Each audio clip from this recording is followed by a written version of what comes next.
everybody, my leather lady family. How's everybody doing? You probably have noticed that I've been gone a little bit. I've been gone for almost 2 months and the shop's been closed for almost that.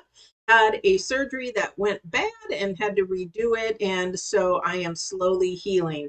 So you'll see some of my new videos are probably going to be a little bit shorter for a little bit while I'm still in recovery, and hopefully you'll enjoy those. I do have a new thing coming up. Once a week, we're going to have Patty's Penny Pinching Corner to help you save money and show you how to use things around your house, because leather crafting is expensive. And so we want you to save as much money as you can, and you don't need to go buy those expensive tools all the time. All right. We have a lot of new stuff coming up, new promotions of our manufacturing products. We have new workshops and classes coming up. Also, a new brick and mortar that's going to offer something nobody else has done in the United States. I'm so excited.